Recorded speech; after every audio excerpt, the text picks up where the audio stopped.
welcome to the Rob Burgess Show. I'm, of course, your host, Rob Burgess. On this, our 190th episode, our guest is Billie Winner-Davis. Billie Winner-Davis is the mother of Reality Winner. And if you don't know who Reality Winner is, you're about to find out. And now, on to the show. First of all, how are you in Texas, I guess, before anything? Are you doing okay right now? Yes, we're doing fine. The winter storm hit us, but we were fortunate. We never lost power, and so we did okay. Great. I can't believe I've been hearing down there. That's crazy. Thank you so much for taking the time tonight. I really do appreciate it. And why don't you just go ahead and start out by just introducing yourself and your family, however you'd like to, for people that don't know who you are. Okay. Well, my name is Billie Winner-Davis, and I am the mother to Reality Winner. And Reality Winner is a young woman who is presently in prison for releasing a document that had proof of the Russian attacks on our election in 2016. My daughter is a veteran of the United States Air Force. She served 6 years in the Air Force, and afterwards she took a job at the NSA where she came across this document, and she felt at that point in time that it was vital that we, the American people, have the truth. And so she took it upon herself to give it to us. Yeah, there's definitely a lot there I want to talk about, but I wanted to go back just a little bit because I just wanted to ask about your family in general. How many children do you have? What did it look like family-wise for you guys growing up? Okay, so I have the two girls, Brittany and then Reality. And after I divorced their dad, and then I remarried later, and my husband also has 3 children from a previous marriage. So we became kind of a blended family. So, Right. Yeah. Gotcha. Okay. Yeah, that's a big family. I have 3 kids myself. I am not to 5 yet. Oh, wow. But Okay. we're not, who knows? Who knows what the future may hold, of course. But yeah, that's a lot of kids. Wow. Okay. I understand that for sure. But that I just got to say right off the bat, because that name, Reality, I know you've probably talked this to death, but I have to say, when I read that, I had to read it twice. I was like, wow, okay, that's really the name. Interesting. Okay. Memorable name. Most people's names aren't very memorable. That's a very memorable name. Where did that come from? Why is that her name? Yeah, I mean, her dad was kind of non-traditional, and I named our first daughter Brittany. And right, when I became Brittany's pregnant very with Reality, different than Reality. When you said that, I was like, that's a little different. It is a little different, right? So anyway, when I became pregnant with Reality, my husband at that time, the girl's dad, said, you got to name the first one, I get to name the second one. And I agreed. And, as the pregnancy went on, he pretty much, had decided that he was going to name her Reality Winner, and because he said he wanted a real winner. And so I just felt like I couldn't say no because I had made a deal. And so we just went with it. And, before her arrest and before her making national news, we never thought twice about it. It was really? It's her name. Wow. It's who she is. I know that, she was teased in school, and there's been times in her life where she has expressed, frustration. Why did you name me this? Because, like Facebook wouldn't accept her name because they said you need to have a real name, and so they weren't accepting her. Not this made up name. Reality. Right, you can't have a made-up name for Facebook, and so she actually had to send in a picture of her driver's license in order for them to actually accept her real name. Oh, so wow. yeah, she's had some things that she's had to deal with throughout her life. She used to, like, if you went to Starbucks and you have to give your name for the order, she would just tell him her name was Sarah, because she did not want to deal with them looking at her like, what did you Yeah. say? And so, yeah. It's not worth it. Yeah. Right. So Uh, she would just give him her best friend's name. She would say, just gotcha. Sarah. I've read about some of how your daughter grew up, and she thought kind of deeply about world events. What was her upbringing like, as far as like how she thought, I guess politically, or like just about just government in general? What was her introduction to that kind of thinking? Uh, Well, I have to blame her dad. Her dad was very, an intellectual, Okay. and he would watch, all the news and everything, and he was always talking to the girls about world events. And so I think that reality really, that's the way that she bonded with her dad. And Mm. so she really did, develop an interest in, the bigger picture. It's not just, in our backyard. It's what's going on Mm-hmm. everywhere. And when 9/11 happened, I really saw like it affect her. I look back now, but even then at the time, I saw her being very, very serious about, watching the news and wanting to know what was going on. And it did affect her. And so I think after that, I think her and her dad, probably, you know, had a lot of conversations Mm. about what was going on in the world. And she, like him, also had a love for religious studies. Mm. She has studied a lot of different religions, and she's very interested in how that also shapes us, and how that has, I guess, played a part in the world, and just everything, the wars that have been fought about, over religion and things like that. And so, and in high school, I recently came across some of her papers, and just Mm-hmm. reading them, just very much, I mean, very in depth. She really, started searching for a lot of information and answers, and researching things. And she was always very, very curious about everything, and always learning. She loves to learn. It's who she is. She's not like everyone else, she has a thirst for knowledge, and so she Mm. never stops learning, and she never stops reading, and looking for, new topics to study. Mm. Right. Now, what led her to the Air Force? Why did she join the Air Force? She's always had a love for languages, and Mm. even in high school she started self-teaching herself how to speak Arabic. She ordered a bunch of programs and books Mm. and things to try to teach herself Arabic. And she has a stepbrother who was in the Air Force, he's still in the Air Force, and he's actually a Russian linguist. And so she kind of saw the opportunities that were there for him. And I think that she saw that as a way of being able to do what she wanted to do, to learn languages and to serve her country, and to travel.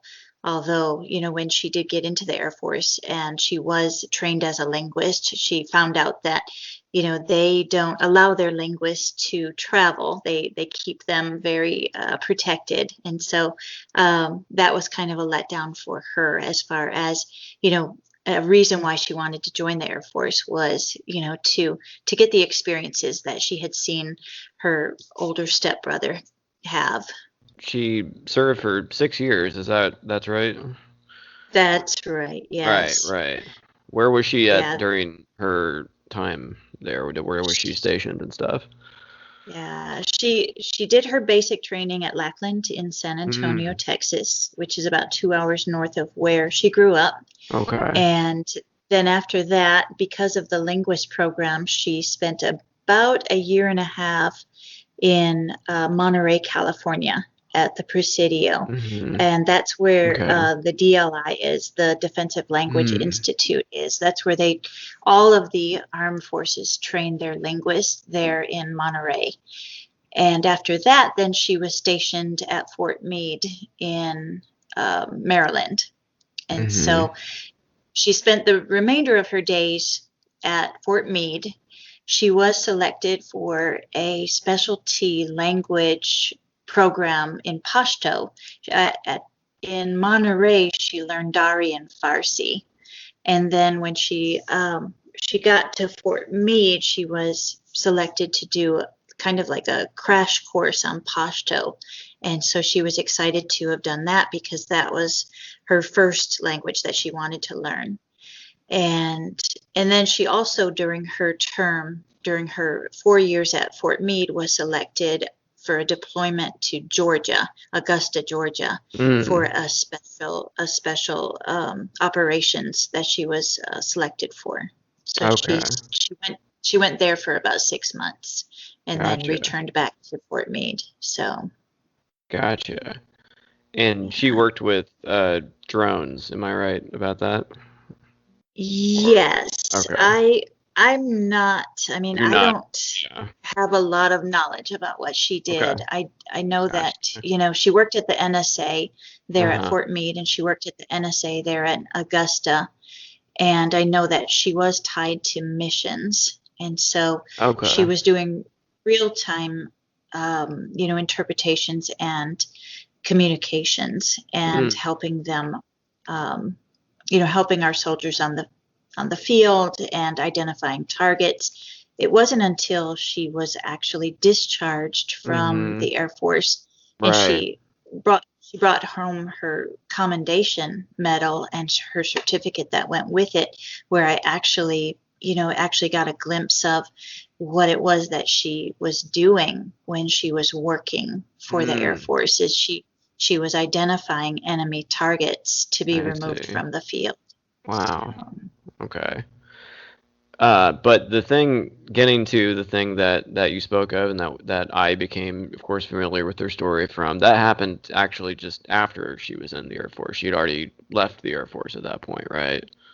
Um, that's correct. That's correct. Yes. right. So she was a private contractor when this occurred. Is that Yes. correct? Okay. In saying that, Yeah. okay. She So discharged out of the Air Force in yeah, December of 2016. And gotcha. then she took a job with this private company I think she started February 1st with the private company. Mm-hmm. So let's dive a little deeper into what she found and what she saw and why she felt it was so important. What specifically did the documents that she came across say? The document was basically, I mean, I had a hard time reading it, but it was basically an intelligence summary Mm-hmm. about how the Russians, the GRU, had sent these, what they call spear phishing emails to Mm-hmm. like sites where our voting systems were, people who worked on the voting systems and things like that, sent these phishing emails to them so that if they clicked on them, then they would have access into their computer and could do damage to, say, voting registrations or actual voting, the votes themselves. And Mm-hmm. so basically, the document that Reality came across while she was working there at the NSA, showed how the GRU had targeted voting systems in about 21 of the states. And Mm. so when Reality saw this information, this is at a time when Trump was telling everyone that the whole Russia investigation was a big hoax. It was, a witch hunt, and that there was nothing there. And this was at a time when he had fired Comey. He met with, the Russian diplomats in the Oval Office, told them that he had basically gotten rid of Comey so that he could, end the investigation into the Russian interference, Mm-hmm. election interference. And so it was right around that time, in fact, the day after he met with the Russians in the Oval Office, when Reality snuck the document out of the NSA, put it in an Mm. envelope, and mailed it anonymously to a media outlet called The Intercept. Mm-hmm. Right. And that's where I read the story. And then pretty shortly after that, from what I understand, due to the handling of the documents, because I had no idea this existed, but apparently there's these little dots that appear on a printed page when you print it on a certain printer, and that can then be traced back to who did it, and they sent that unredacted to the NSA, and that was what tripped up the alarm bells. Am I getting that right? Yeah, something like that. Right. I'm not exactly sure what Some code The some Intercept code did. that wouldn't have been visible Yeah, or understandable to the normal eye was responsible. exactly. Right. Right. But Yeah. yeah. But how do you feel that the Intercept handled that situation? Oh, I mean, absolutely everything that I've learned throughout this is that they, made some mistakes, some big mistakes Mhm. that led the FBI straight to my Right. daughter's door. My daughter, of course, didn't have a criminal mind and she didn't cover her tracks. She Mm. was only focused on releasing the truth to the American people. And it's my understanding that she was familiar with the Intercept. Being in intelligence, everybody knows about the Snowden case, and Hmm. there's a link there. And Sure. I believe that, she had been in contact with the Intercept because she was requesting some of their podcast information on Mm. climate change at that time as well. And Mm. so I think that she looked up the information on how to send them information and she just got their address. And so she basically, put this in an envelope and didn't, make a copy of it, didn't, try to protect herself. And she actually, put it in the mailbox right outside of the yoga studio where she taught. Oh wow. And so, Okay. she did also, and from what I understand is that the Intercept, in their efforts to authenticate the document, had to reach out to the FBI. The FBI somehow, I don't know if they sent them the original or if they showed them the original or a copy, but the Hmm. FBI pretty quickly knew Right. which printer it had been printed on, which was there Hmm. in Augusta, Georgia. From there, Mm. the NSA was actually able to figure out how many people in Augusta, Georgia had actually printed this document. Mm. They, the FBI also knew exactly where the document was mailed from, Wow. so they knew where it was, where it was posted. And so that was also, a dead giveaway for my Mm. daughter. And from there, it was kind of easy for them to look at, to narrow it down as far as, which of these people who had printed this document in Augusta, Georgia looked like they had contact with the Intercept, looked like, they might be the ones to have done Mm. this. And so, it led right straight to my daughter's home that day. And, unfortunately, she hasn't seen freedom since. And that was 2017, so that we're talking about 4 years. It's like 3 years, 9 months now. So, Gosh, yeah, that's yeah. such a long time. So what specifically was she charged with? What were the specific charges? The specific charge was the willful retention. Um, I'm trying to think of what the wording was. The willful retention and transmission of national defense information. And Hmm. this is a felony under the Espionage Act. Gotcha. Yeah. Are other people charged with this, and is this what sentence she received a similar sentence to other cases? Is it especially because 4 years for one document is a lot. Um, But I don't know. I don't know that many cases like this. Is that normal? Is that more than normal? I don't know. I don't know. Yeah. Um, Under the Obama administration is when they Mm, saw more people being charged under this act right. because when you look at General Petraeus actually released volumes of documents to his mistress for his Mm, memoir that was sure. being written, and he Yeah. actually released information with regard to troop information, troop Mm, whereabouts, and things like that, things that really did. It was a release of national defense information. He was charged with a misdemeanor charge of mishandling classified documents. mm, Okay, so that kind of shows you, right. the comparison between what my daughter did and what General Petraeus did. And of Mm, course, they were using General Petraeus, they were saying, to take his service to America in account. But yet, with reality, her service to America was not taken into account. He mm-hmm. released a lot of information, volumes of information. She released a single document. He Right. released information that could have put our troops in danger, where none of her information actually tied back into any national defense information. And none of her information, to this day, no one has ever shown what harm she may or may have not done to our national defense system. Mm, That's what they used against her. They said that she did this grave damage to our national security, yet they never proved it to us. They never, because she never had a trial.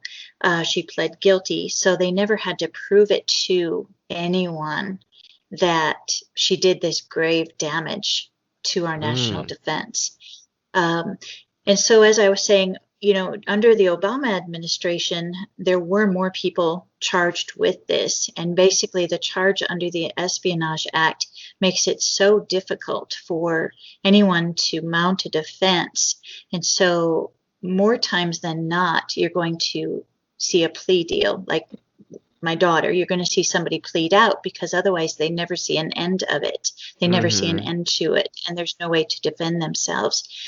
My daughter's sentence was a record-breaking sentence for Mm-hmm. anyone else, a civilian charged under this act.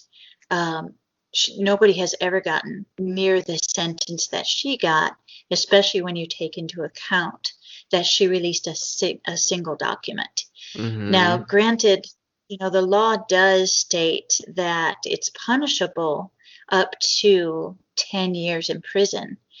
But, Mm, you know, when you're looking at, you really have to look at, the type of information that's released, and, the volume of information that's being released. mm-hmm. And then I do also want to say that, a lot of people wanted to compare her case to Chelsea Manning's, but Mm. those are two very, very different cases, because Well, Chelsea Chelsea Manning Manning's, was in the military at the time, right? she was in the military, right? So it was a Right. military court. It wasn't a civilian court. It wasn't, Right. so it was a very, very different case. It was different charges, different case. And again, Chelsea Manning released, a large Right. A volume lot. of A data lot. A and lot. information. Yeah. So, yeah. Mm. So there's a lot of differences. And so to compare, the Mm. cases, it's hard to, because each case is so different.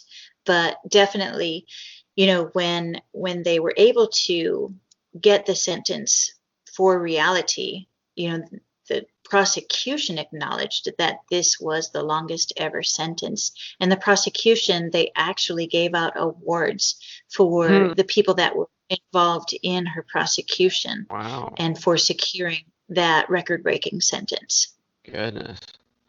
Yeah. Wow.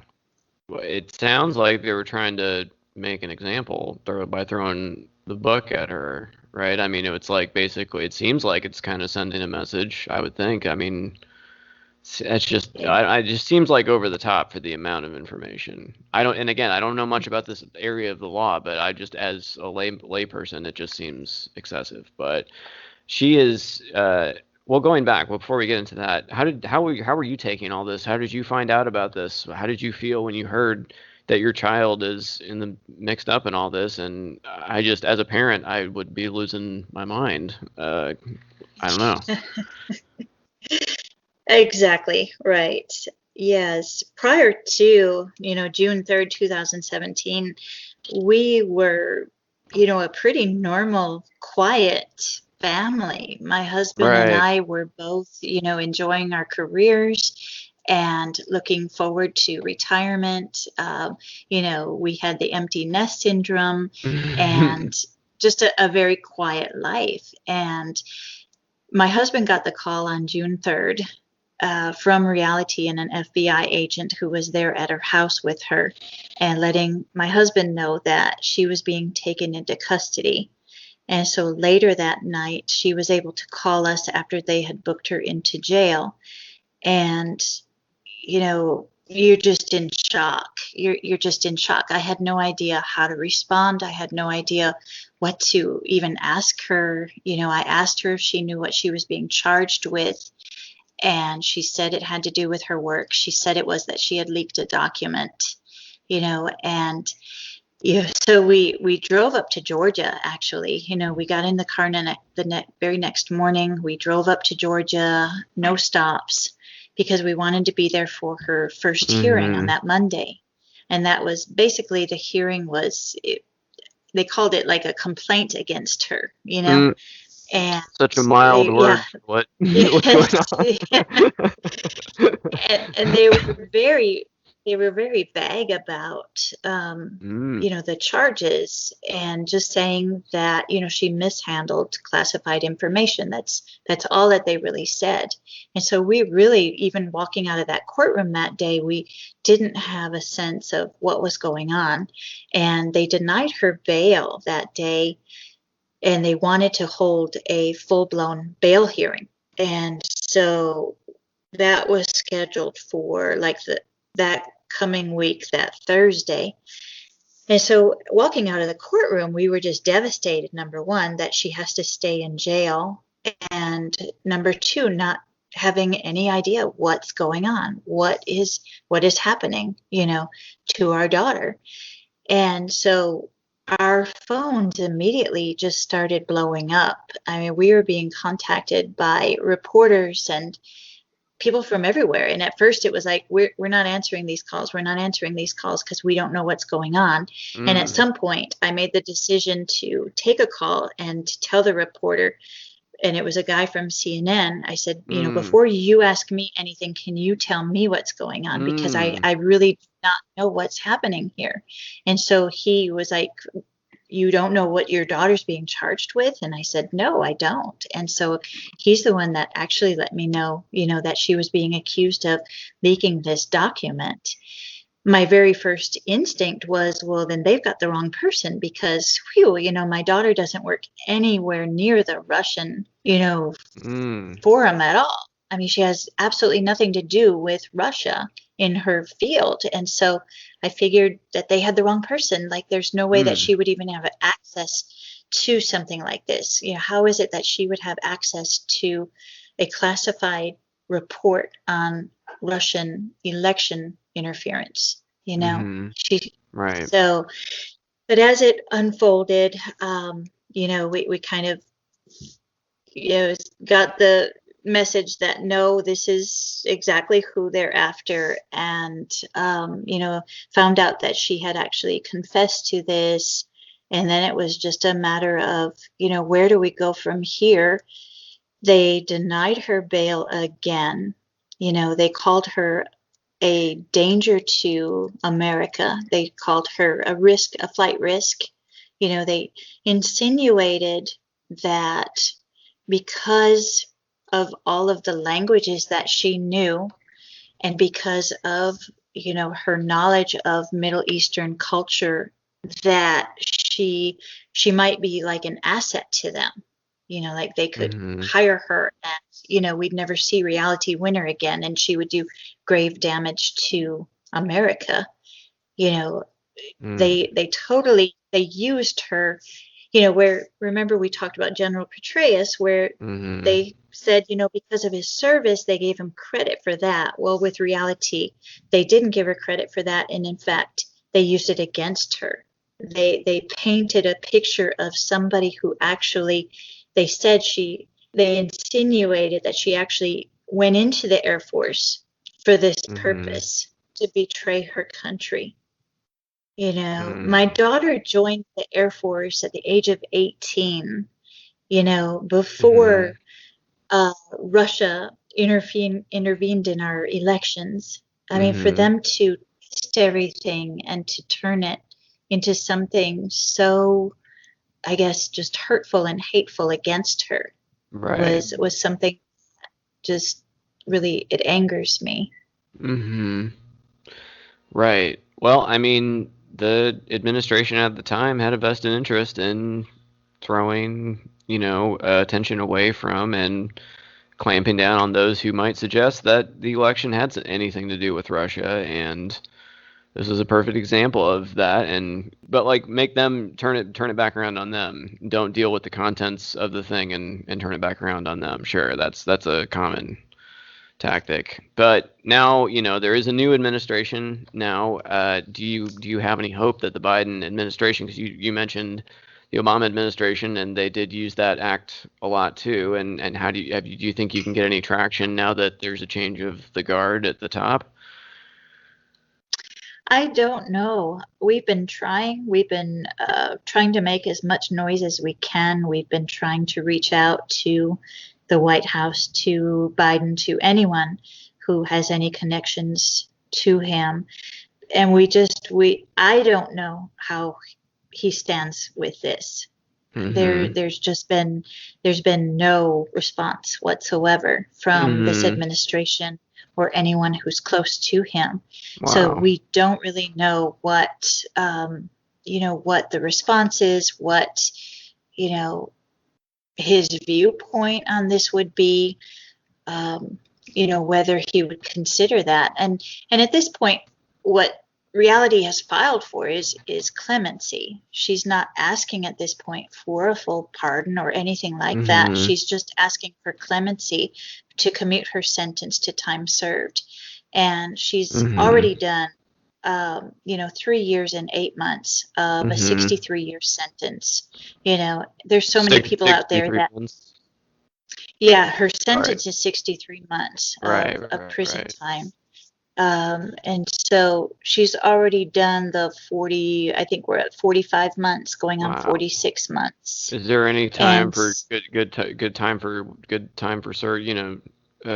time served? If you don't break any rules or whatever, they take some time off. Does that apply at all or no? They do. And the way that the feds work it is they actually load that time up front. So they give you a release. They give you a release date already counting that good time in. It's a way for them to keep on the straight inside because, because then you're going to lose something. You're going to lose something real if you mess up in there. Goodness. So, so her actual release date, when you go on the system right now and look it up, is November 23rd of 2021. And that's already with the good time loaded into her sentence. So, yeah. I didn't realize that. Okay. Yeah. Wow. Well, gosh, what a terrible time to be in. Not that there's any good time, but what a terrible time to be in a prison, right? With COVID. I mean, she had COVID at one point, right? She did contract COVID. This has been a nightmare for her. Every chapter of her case has it's unfolded, as a nightmare. She was kept in a county jail for over a year waiting on her trial. And those are terrible. Yes. And she was attacked and beaten. She was injured. She was neglected. She was in one room for the entire time that she was there. The roof leaked over her bed the entire year she was there. They weren't feeding her properly. I mean, it was just a nightmare. So she finally, pleads guilty to get, moved on. She said, at least we need to see an end to this, because otherwise there was no end to it. The government was dragging it out for as long as they possibly could to break her. And so, she gets moved, and, the move itself is another nightmare for her. And then she finally gets to the federal prison where she's going to, do her sentence. And that's in Fort Worth, Texas. And, things are better than they have been for her this entire time. She is able to get a job as a fitness instructor. She's teaching fitness and nutrition. At one time, she was tutoring people for the GED. The food is definitely better. There's always a vegan or a vegetarian option. And she's able to go outside and run. She exercises. She, is doing her artwork. She's also taking college courses. We were able to set her up with some college courses. Well, then comes COVID. COVID happens last March. And my husband and I were actually able to go up every 5 weeks to visit with her. Her sister would fly down and also visit with her. And, so she was doing okay. So then COVID hit last March. Last March, all of the prisons went on a modified operations. And so basically what that meant was they went on lockdown. There's been no face-to-face visits, no attorney visits since last March. They shut down all of the programs, which meant that my daughter lost her job. And she can't go to the rec center. She can't do any artwork. They at times have shut down the cafeteria, and so they're basically bringing the meals up into the units, and those consist of bologna sandwiches. And so once again, she's locked in a unit, and she's not being fed proper meals. She's not able to exercise. She's not able to take care of herself, and there's no visits. And so once again, she's finding herself, again in a nightmare situation. And there's no end again. There's no end in sight.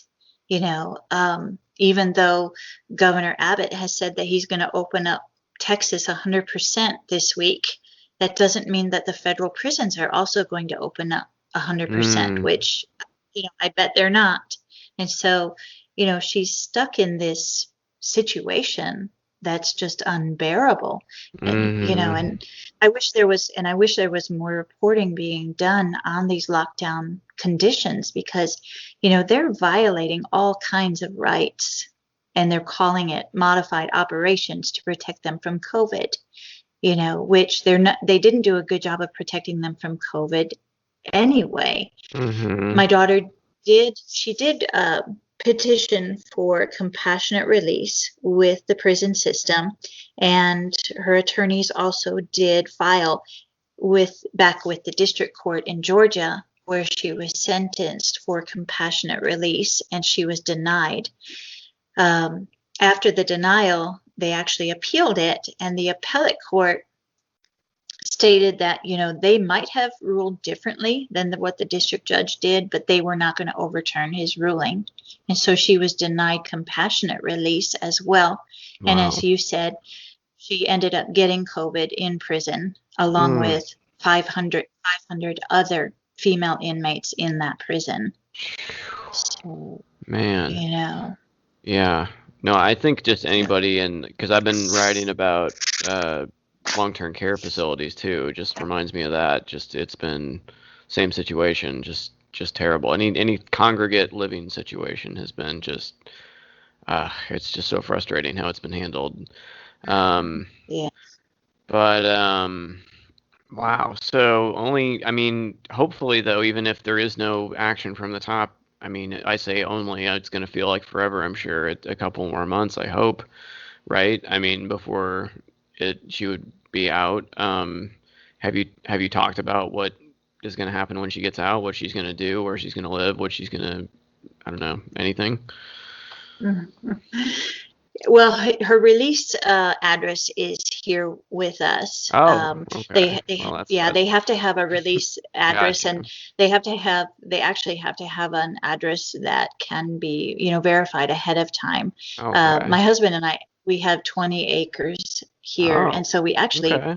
bought and put a cabin out Nice. on, 10-acre plot out there for her, Sweet. but the probation officer came out and said that he couldn't Uh, approve that home yet. He has to approve our home mm, where people are living, So she will be released here to our home, and she does want to continue, with her training, with her athletic training. She is a huge athlete. She's a certified spin instructor. She's a certified yoga instructor. Um, she really thinks that she can make a difference in people's lives, by teaching nutrition and by teaching fitness, which, she's been able to do that in prison as well. mm, And she's talking a lot about getting involved in prison reform and criminal justice reform.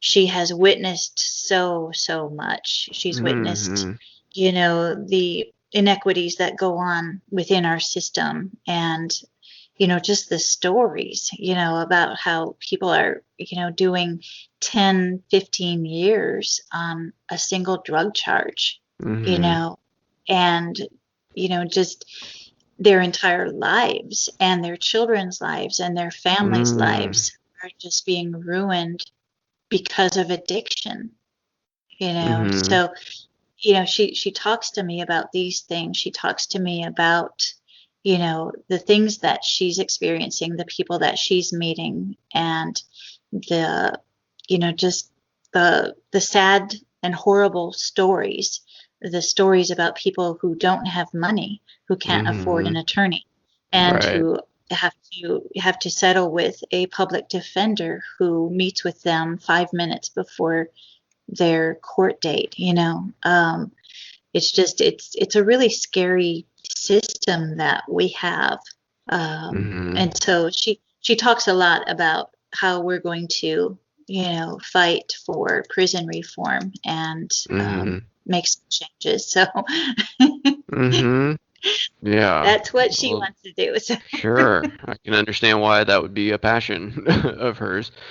Um, but I mean, in the end, what do you think she should have done? I mean, what's the correct thing that she should have done with this information? I mean, if it's true what this document says, I don't know. I think people maybe I mean, I'm a journalist, so what my motivation is. I'm gonna want to like get that out there, but like, I don't know. I feel like people should know that if that's what the government thinks happened with our elections. But then again, it's like, should she have gone through a chain of command and say, hey, this is something. What's going on here?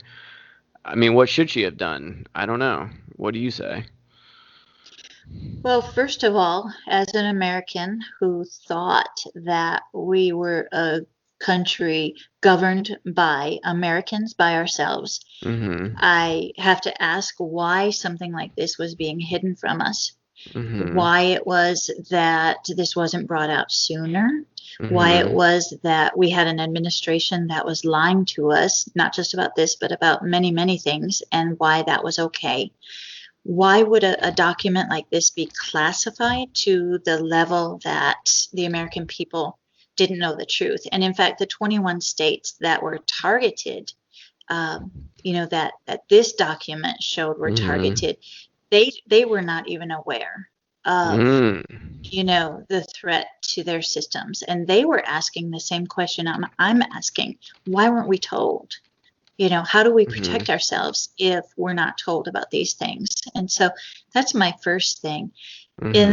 then, with regard to my daughter, um, we talk about should she have gone to her chain of command? Well, who was her chain of command? Number one, she wasn't in the military anymore. She was Mm. working for a private agency, but she was working at a government entity.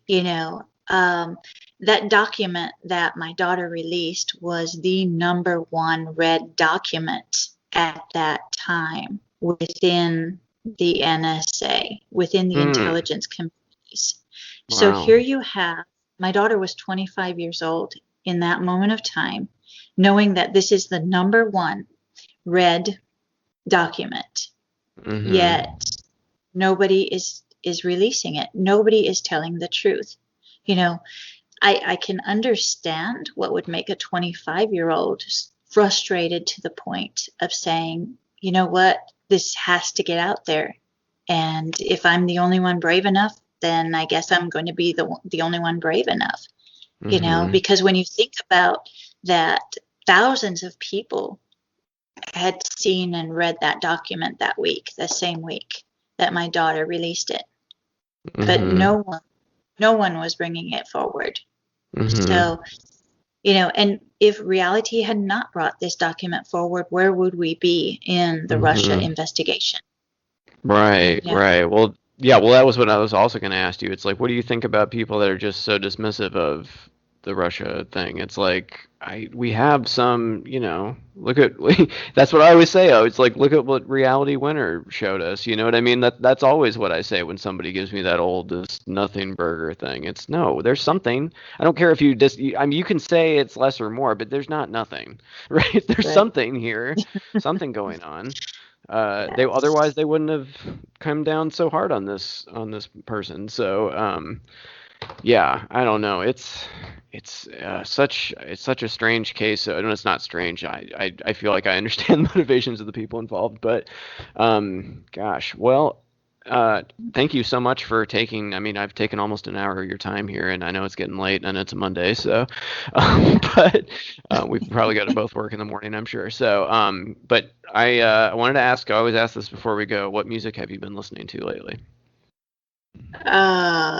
Oh my gosh, that's a good question. Lady Gaga mostly. Nice. Very good. All right. No, that's fine. That's a good answer. All right. Yeah. No, my daughter Emerald gets down with that. Yeah. Oh, good. Okay. No, it's weird because my husband, whenever I get into his vehicle, he listens to the Garth channel. Okay. And it's on Sirius XM, and so it's not just Garth's music. Yes. It's music that Garth listens to. I know what you mean. I was surprised to hear that on the Sirius. When I heard that, I was like, wow, Garth likes Lady Gaga. Wow, okay. Interesting. Yes, and so so it was just like this weekend when we got in, I was listening to this song and I wasn't really paying attention. I was on my phone like I usually am, and I said, man, I like this song, and I looked up and I said, oh, it's Lady Gaga. Of course I like this song. Absolutely. Yeah. That's good. That's a good answer. Yeah. Cool. Well, is there anything else you want to tell people before we go? How can they get involved or know more, or anything you want to say about that? Yes, please send people to standwithreality.org. That has a lot of information, a lot of articles about my daughter. The court documents are there, how to follow us on Twitter, on Facebook, and, please, be the one to say her name out there. I know that people say it's a strange name, but we need to hear it more. We need to have it heard everywhere. So. Definitely. Cool. Well, hopefully the next time we talk, I'll be able to speak with her as well. Maybe she can give me some. I'm trying to get into yoga. It's hard. I'm not the most flexible person. I'm trying to, I'm stuck at home here. I'm trying to be more active. But yeah, maybe she can help me with that. That would be great. But anyway, right.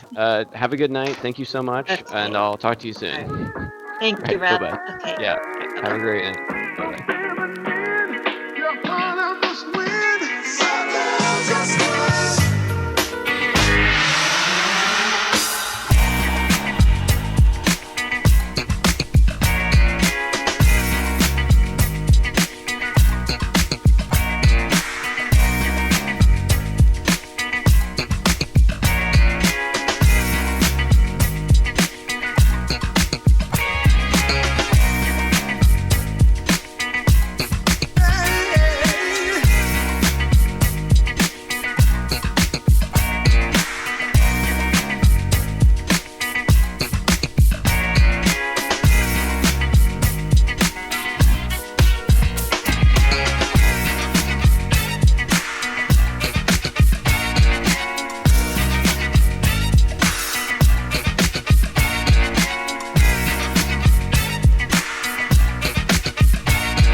Join the Rob Burgess Show mailing list. Go to tinyletter.com/The Rob Burgess Show and type in your email address. Then respond to the automatic message. Also, please make sure to comment, follow, like, subscribe, share, rate, and review everywhere the podcast is available, including iTunes, YouTube, SoundCloud, Stitcher, Google Play Music, Twitter, Internet Archive, TuneIn, RSS, and now Spotify. The official website for the podcast is www.therobburgessshow.com. You can find out more about me by visiting my website, www.thisburgess.com. If you have something to say, record a voice memo on your smartphone and send it to therobburgessshow@gmail.com. Include voice memo in the subject line of the email.